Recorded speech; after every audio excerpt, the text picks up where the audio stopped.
ناظرین، اگر آپ کو پیشاب میں جلن جیسے مسئلے کا سامنا ہے، چھوٹا پیشاب پیلا اور جل کر آتا ہے اور پیشاب کرتے وقت شدید تکلیف ہوتی ہے، تو آج کی ویڈیو میں ہم آپ کو اس کے علاج کے لیے کچھ بہت ہی خاص گھریلو نسخوں کے بارے میں بتانے والے ہیں، جن کا استعمال کر کے آپ صرف 5 منٹ میں ہی اس مسئلے پر قابو پا سکتے ہیں اور 3-4 روز کے استعمال سے مکمل طور پہ اس مرض سے نجات حاصل کر سکتے ہیں۔ تو جلدی سے ویڈیو کو لائک کر دیجئے، کیونکہ آپ کے ایک لائک سے، آپ کے پیار سے ہماری حوصلہ افزائی ہوتی ہے۔ ناظرین، پیشاب میں جلن کا مسئلہ زیادہ تر بدن میں پانی کی کمی کے باعث پیدا ہوتا ہے، خاص طور پہ سردیوں کے موسم میں جو لوگ پانی بہت کم پیتے ہیں، ساتھ ہی گرم چیزوں کا زیادہ استعمال کرتے ہیں، ایسے لوگوں کو اس مرض کا سامنا کرنا پڑتا ہے۔ لہٰذا سب سے پہلے پانی کی مناسب مقدار کی طرف ضرور دھیان دیجئے اور دن بھر میں وقفے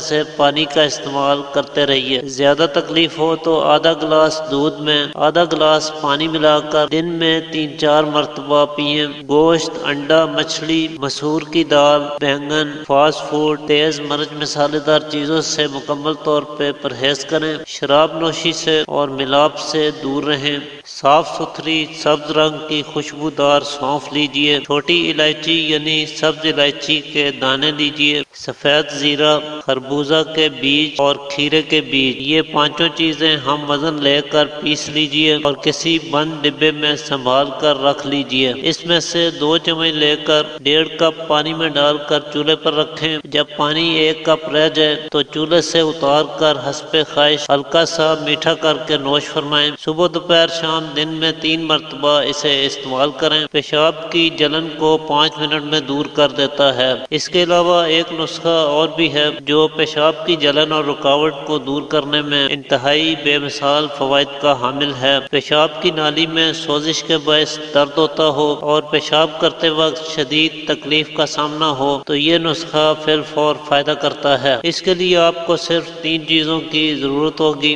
ایک تو تخم کاسنی یعنی کاسنی کے بیج 30 گرام کی مقدار میں لے لیجئے، جو کھار 30 گرام اور کلمی شورا 10 گرام، ان تینوں کو پیس کر رکھ لیجئے اور اس میں سے 1 گرام صبح، دوپہر، شام دودھ کی کچی لسی کے ہمراہ یا شربت بزوری کے ہمراہ استعمال کریں۔ 2 دن کے استعمال سے ہی پیشاب کی جلن مکمل طور پہ دور ہو جائے گی۔ تو آج کے لیے اتنا ہی ناظرین، امید کرتا ہوں آج کی ویڈیو آپ کے لیے مفید ثابت ہوگی۔ اسی کے ساتھ اجازت چاہتا ہوں، اللہ حافظ۔